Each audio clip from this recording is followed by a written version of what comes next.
From players trying to kill each other to teammates marrying each other's wives. Today, we're going to talk about the dirtiest beefs in NBA history, starting with the French rejection, who got hunted by a madman. In 2019, Rudy Gobert was inches away from being selected for the All-Star game. So just like any of us, Draymond Green mocked the living shit out of Gobert. If I didn't make it this year, I wasn't going to cry. I can 100% assure you that. It has to be Rudy. I mean, the man cried on national television when he didn't make the All-Star team. Thank God he's made the next three. Stop it, Dre. Leave that man alone. I mean, you can't cry, Chuck. I said it then. I'm going to say it now. I got killed on Twitter then. I'll probably get killed today. No, but you can't cry. No. But that was just round one, because Draymond kept the beef on, going as far as to calling him a literal trash can. Teams are always looking for rim protectors. Right. You get paid. I mean, there's someone in the NBA getting paid as a rim protector.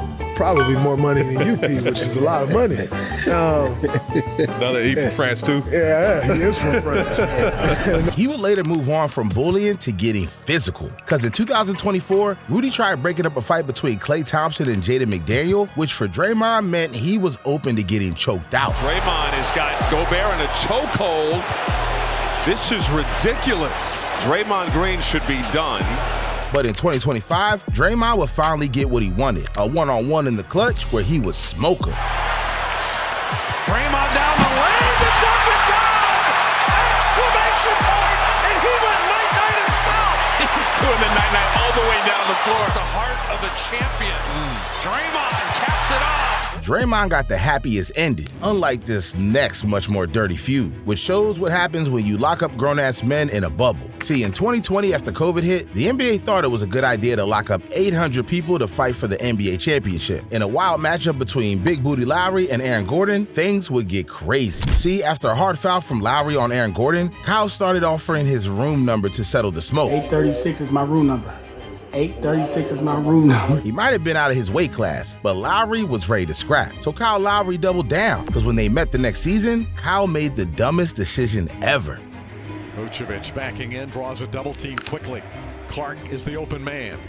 Aaron Gordon's response will put Kyle Lowry in his place. And Lowry is down, and a foul on Gordon. And in case it wasn't obvious, never with Aaron Gordon. But there's one beef that's been brewing for a long time and is far from being over. So I'm guessing you're not following high school basketball. So let me drop you a quick recap. See, Jalen Green and Cade Cunningham competed for the #1 spot. Imagine LeBron versus Michael type height, just for one season in high school. And any chance he got back then, Cade was talking spicy. We got the tough guy, Cade. I really am big, bro. Especially Jalen Green. It would only make sense that they were both salivating for that #1 pick in the 2021 draft. But all Jalen could do was sit there with rage in his eyes while his nemesis was picked first. Jalen now has something to prove for the rest of his career. So when they matched up their rookie year, he made it personal. Green soars to the rim and slams it. Oh, and I don't know if he was talking to the crowd or to Cade Cunningham, but a technical foul is called. He turned and started yelling in the direction of Cunningham. Green was flexing, but things were just getting started. Because in the 2025 season, this rivalry will be on full blast for the whole world. Now by Jalen Green! Oh, my goodness! He did it! Oh, he did it! Oh! No, he did not! No, he didn't! No, he didn't! No, that did not just happen! Dude didn't even care about the tech. He needed Cade to feel that. And when the rivalry put the league on notice, Cade had a message. You know, they've always put us up against each other since high school as far as who was better. And I think we both kind of enjoyed to be able to head up against each other and see who's the best at. There's nothing. No handshakes before the game, nothing like that. I don't think we need any of that. We both kind of know what it is. And he's smart, because that was the corporate answer. But you know. I know it is. Yeah, it isn't ending anytime soon. Unlike these next two players who have one thing in common, playing for the same team. During the 2006 season, Kobe Bryant was carrying the Lakers with 35 points per game. And the reason he was taking all the shots was, well, no respectful way to say this, but his teammates were complete garbage. And according to Kobe Bryant, his backcourt partner, Smush Parker, was one of the worst of the bunch. See, Smush claimed he once tried to talk about football with Kobe when he got shut down immediately. Shared a story about how I did try to talk to him. You know, I'm like, I'm the starting point guard with him in the backcourt. Let me just try to talk to him. And I, said, did you happen to catch the football game last night? And he looked at me, honestly, and said, you can't talk to me. You need more accolades under your belt before you come talk to me. and he was dead serious. That set the tone, never spoke to him again or tried to for 2 years as the starting point guard. In 2007, Smush got shipped out of LA, but he couldn't escape the constant Kobe questions. Eventually, he snapped, telling reporters playing with Kobe was overrated. Including the interview was like, explain, what do you mean by overrated experience? Because I have inside information, because I dealt with this man for 2 seasons and my locker was here, his locker was here for right 2 next seasons. To him. I watched this man put on his shoes every day for work. Right. He watched me put on my shoes every day for work. Starting backcourt. Yeah. Together, you two. Yeah, so I was speaking from my experience. It was overrated because the man never spoke to me. Kobe instantly retaliated and tore Smush apart, calling Smush Parker the worst player he had seen. He also let him know he should never even been in the NBA in the first place, but the Lakers were too cheap to pay for a point guard. Smush would be doubling down, saying Kobe was an awful leader, which had Kobe literally laughing. He said he stopped passing you the ball for a second here. Because you were very nice. Were you heartbroken? I was devastated. He said you also didn't talk to him enough when he was away. Damn, they shared more words off the court than as teammates. And in the bottom of the trash is where you find the relationship between Kelly Olynyk and Kevin Love. See, Kevin Love had finally made the playoffs. However, Kelly Olynyk was just getting started in his second year. And the guy the Celtics had bet their entire future on was getting labeled as soft. So during the 2015 season, Kelly would make a complete U-turn where he would try to be hard. And in the first rounds of the playoffs, the Cavaliers would face off with the Celtics, where K-Love and the Cavs were cruising on their way to a sweep. Despite dropping a worthless 4.5 points per game during the playoffs, he would in Game 4 show his greatness. Olynyk and Love fighting for it. Did Love hurt himself? Yes, he did. His shoulder popped out. Yeah, he ran right past He's going right to the locker room. Right I think his shoulder popped out. So a big moment here as Kevin Love's shoulder popped out. He yanked that man's arm like he was trying to start a lawnmower. So the entire NBA started debating whether it was intentional or just Kelly being clumsy. I don't know how you could try to tear another man's arm off and try to play it off as clumsy. Kevin Love had the same question. Well, I thought it was a Bush League play. I mean, I was out there, Olynyk was in a compromising position, had no chance to get the ball, and it's just too bad that he would go to those lengths to take somebody out of a game and do that to someone. So I have no doubt in my mind that he did that on purpose. Yeah, Love couldn't play in the finals and blamed it all on Kelly. And while Kelly endlessly kept calling in to apologize, Kevin Love refused to pick up his phone. And to make matters worse, Kyrie Irving popped his knee in the NBA Finals and the Cavs suffered a heartbreaking loss. But it might have been worse for Kelly, because he started catching death threats and had his reputation ruined as a dirty player. Man, he's dirty. Dirty player, man. I don't respect guys like that. And just dirty. Like, I don't respect that, man. He dirty. Kelly definitely didn't think one dirty move would end his reputation, but unlike him, the next beef went above crazy. In 2023, the Memphis Grizzlies were on a roll, and on top was a young man carrying them, Ja Morant. That's not who we're talking about. Instead, it's this guy. Yeah, Dillon Brooks thought he was this generation's Bill Laimbeer and Kevin Garnett all combined into one villain. I mean, during the 2023 season, Brooks picked a fight with Donovan Mitchell, Russell Westbrook, Anthony Edwards, Stephen Curry, Draymond Green. Hell, he almost started a full-on brawl with Shannon Sharpe. A little bit of an incident here courtside. Dillon Brooks was having words with Shannon Sharpe. And you see Steven Adams comes over to protect his guy along with the supporting cast, and then Shannon Sharpe still talking, and T. Morant, Ja Morant's dad, comes over.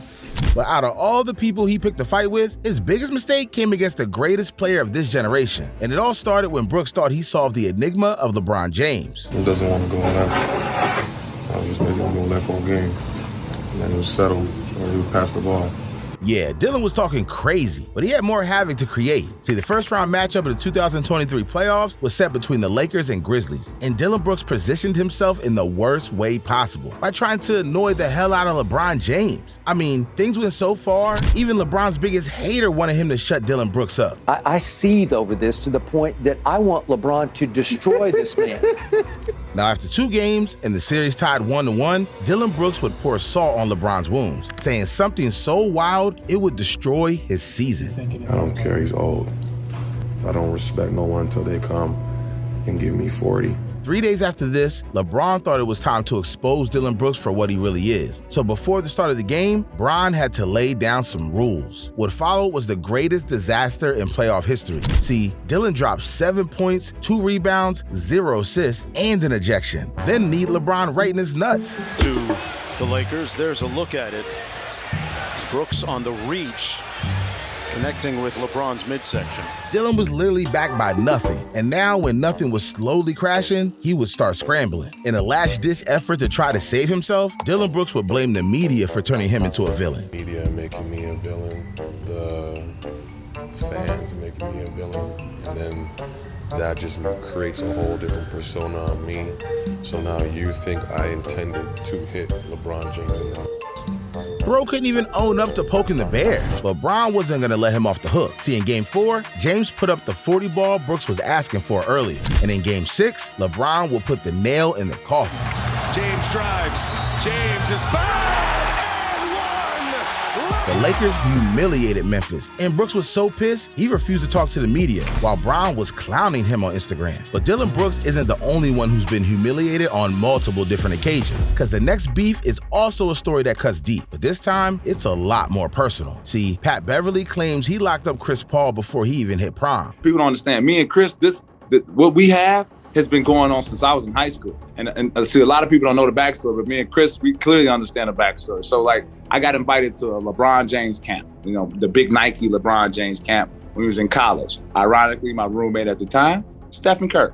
So, you know, you're on a certain team and you get a chance to play against LeBron. I think OJ Mayo was there and Chris Paul was there. I killed them, destroyed them. I'm talking about in front of every NBA scout out there. I'm a sophomore in college. I'm going at them every play. I'm calling them a child. And then I see them in the NBA. So, of course, that energy is going to roll over to the NBA. Fast forward to the NBA, and they kept it civil at first. But when they faced off in the 2021 Western Conference Finals, all hell broke loose. You may take a look at this.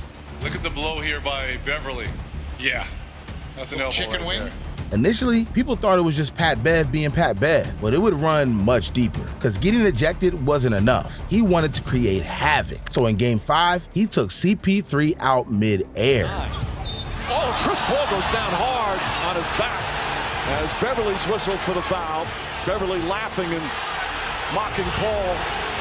If Pat wasn't going to win the game, he would win the fight. But Chris Paul didn't flinch. Instead, he worked in silence, dropping 41 points on Pat's head in an elimination game. Only this time, he was done being silent. Pat would once again lose it. Oh, what? I mean, that's as unsportsmanlike as it gets. Patrick Beverly losing control. Now, most players will let this petty beef go. Pat Bev isn't everybody. Instead, he sat in silence waiting. And after 346 days of waiting, he got to see the Suns being eliminated from the 2022 playoffs, just so he could go on national TV and drag Chris Paul's name through the mud. Do guys in the NBA go to sleep early the night before playing the Phoenix Suns? Hell no. You mean as a team, or would you talk about Chris Paul individually? Chris Paul individually. Okay. No. I'm going to Steak 44. Over there in Phoenix, I'm gonna have me a nice little wine, probably sweat it out, and but the pregame shoot around and get ready for Chris Paul. Steph Curry, I'm going to bed at 8 o'clock. Mom, don't call me. My girl, don't call me. I'm locked in right now. It's two different monsters. The beef is now officially the biggest headline in sports, and that's exactly what Pat Bev wanted. So when facing off against the Suns in the season after, things would go from disrespectful to embarrassing. To shoot, Pat Bev attacks, put it up and in, count it. Patrick Beverly to start his third quarter off. See, 2 months after this bold move, he would be traded to the Magic only to be waived. He would then sign with the Bulls, where he'd be playing for 3 months before getting traded to the Sixers. 7 months later, the Bucks would acquire him, and in July of 2024, he would be traded to Hapoel Tel Aviv. Talk about a nosedive. In 2 years, he went from the LA Lakers to a team that nobody ever knew existed. In the 1990s, Charles Barkley and Charles Oakley were representing the toughness in the NBA. At the time, both shared a mutual friend, Michael Jordan, but that would be all they shared, because the series of hard fouls between the 76ers and the Bulls would start a rivalry. And now McCormick and Mike Brown are squaring off, and now Barkley jumps in, and Oakley wants Barkley. Oakley wants him banned. Charles Oakley has to be held away. The beef was cooking, but in '87, things really boiled over, because Charles took Oak down to start all the commotion. Had it low. Barkley and Oakley are going to go the nose. From this point on, there was always a chance that things would go down. And in 1994, both Charleses would lose their shit. Charles Barkley wrapped up by Charles Oakley and a foul is called. Barkley did not like. Oakley went back at Barkley. And let's see how this is handled. This did not sit well with Oakley, and official beef was on. And during a preseason game in 1996, one exchange would lead to a full-on blow. And then put on the floor by Oakley, and Barkley goes at Oakley. Oakley missed with a swing. Barkley tried to go back at him, and they're separated. Oak decided to hold on to this grudge for as long as humanly possible. And during the NBA lockout, players saw an opportunity to give fans what they wanted and hosted a charity game. Because right before the game, they were back at it. Barkley was quoted saying Oakley was nothing but muscles and zero skill. I did not punch Charles Barkley. I did slap the you-know-what out of Charles Barkley. Yeah, true statement. I did smack the you-know-what out of him at the NBA lockout. But despite getting an open hand slap across the face, the two beefing players would carry it into retirement. Charles Oakley doesn't like me, which is no big deal. I don't like him or dislike him. I don't think about it. He's not important enough for me to think about. They are way too old to be beefing like that. But unlike them, these next two players had beef going for so long, one player's mom had to intervene. See, the issue between Shaquille O'Neal and JaVale McGee started in 2011 during an episode of Shaq and the Fool. And if you don't know what that is, then I don't know what you can count yourself as an NBA fan. JaVale's first appearance would definitely not be his last. In 2013, McGee suffered a stress fracture in his left tibia, which ultimately meant he would have to undergo surgery and sit out the remainder of the season. So you would think Shaq would leave him alone, right? Well, actually, Shaq said, "F that." Instead, he went through the 5 games he played that season and made a complete fool out of him. McGee stayed silent. A few months later, after building the reputation of being the clown of the NBA, JaVale would show up for an interview with the TNT crew. JaVale McGee, my main man, what's up, baby? You know, man, same old, same old. JaVale, how would you describe the relationship you have with Shaquille O'Neal? He seems to be your biggest fan. I don't know. It's more like a bully, I guess. A bully that likes me, I guess. In 2016, after improving his game, he would later be invited to a training camp with the Golden State Warriors, where he later would sign a guaranteed deal. Shaq, however, would still use any chance to clown JaVale. In 2017, JaVale had had enough. And while his team was looking like the real title contenders, he finally spoke out, saying he didn't like being humiliated on national TV. Shaq, however, did not. Instead, he jumped on X, made fun of JaVale's haircut, before going on to the production team of Shaq and the Fool and making a 10-minute JaVale McGee edition. Despite trying to solve the matter in a respectful way, JaVale was done. So he jumped on X and told Shaq to get his nuts out of his mouth. JaVale's teammates weighed in on the situation and told Shaq to back up. He only wants to be respected just like anybody else, and I understand Shaq works for a company that wants him to do that type of stuff and make fun of players. It's cool and funny, but when you just keep doing it time and time again for no reason, and then a guy actually disagrees with you when you threaten him, I ain't no cops can threaten civilians like that. So, you know, it's definitely childish, but you know that's what they want from these stars and these retired players is to, feud with the guy that's playing now. JaVale eventually was carried to 2 championships, which upgraded him from clown status to normal player status. Shaq eventually had to stop his taunts because one person in his life said enough is enough, and that someone was his mother. But this beef was bound to have some really crazy stuff happening, which ended up with one creating the biggest dynasty ever and the other securing 5 championships. In 1993, Dennis Rodman was traded to the Spurs. However, the shy Rodman from the Bad Boy Pistons was not the player who arrived. Instead, it was a rebel with dyed hair and a league-leading 31 technicals who had an uncontrollable head game. Stacey King out of bounds, and Rodman talks to him. Rodman pushes Stacey. Stacey pushes back. Now what are they going to call, a double foul? Probably, yeah. Oh, Stacey went at him that time. He's out. Stacey's gone. Well, Rodman got him in the face. That's what Horace is saying, and Horace is furious. Rodman skipped warm-ups, showing up late to practice, but with the Spurs winning 55 games, Dennis could fly under the radar. But soon, it would all show. In the first round of the 1993-1994 playoffs, Rodman would have to sit out due to suspensions. And with the Spurs losing out on his average of 17.3 rebounds per game, they would be swept against the Jazz. Rodman had ruined their season. So the next year, the San Antonio's owner found the perfect coach to lay down the law. See, Greg Popovich was hired as the general manager with a military background and focus on discipline, something Rodman wasn't having. So he showed up to their preseason game in the second quarter. Now, to his defense, he wasn't playing, but Pop couldn't give a rat's ass about that. So he was fined $15,000, but this was only the beginning. Pop later fined him for wearing a pair of jeans on a flight. And in the final preseason game of the 1995 season, Rodman was tossed out of the game. So Pop hit him with a 3-game suspension. Pop soon realized that his back and forth had to stop. But after Rodman missed the first practice after a suspension, he sent him home with a leave of absence for 15 games. What followed was Popovich's worst nightmare. The Spurs were sinking with a 7-7 record, so he put down all the antics. Dennis Rodman thought this meant he could do whatever he pleased. Meanwhile, ex-Piston star Dennis Rodman continues to find trouble.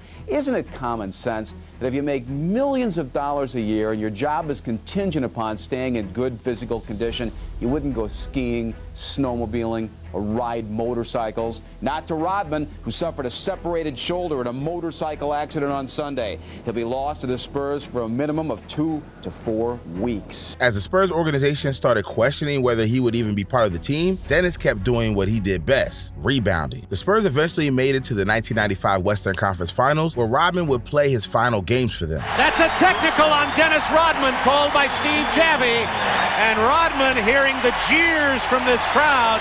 At this point, Pop was sick and tired of Rodman. The only issue was, so was every other team. Not a single team wanted to trade for a lunatic. What resulted was one of the most lopsided trades in NBA history. Greg Popovich sent Rodman off to the Chicago Bulls for nobody. He would later appoint himself as the head coach and ended up winning 5 championships. Rodman, however, will go on to win 3 straight titles with the Bulls. But Matt Barnes had one beef that took a turn no one could ever expect. See, between 2010 and 2012, Matt Barnes shared the court with his then teammate Derek Fisher. At the time, the two were never close. That would all come to change. In 2015, Barnes and his ex-wife Gloria Govan were going through a divorce. And while he was in Santa Barbara for the Grizzlies training camp, he would be approved of rest days before heading back to Memphis. So Matt used that time to hang out with his twin boys. But while Gloria accidentally picked up a call while being connected to the car's Bluetooth, Matt Barnes was close to losing his. And she starts walking out of the place she got her food, not realizing that her Bluetooth comes on in the car. It's just like a movie. So her Bluetooth, so her whole conversation stops the boys' movie.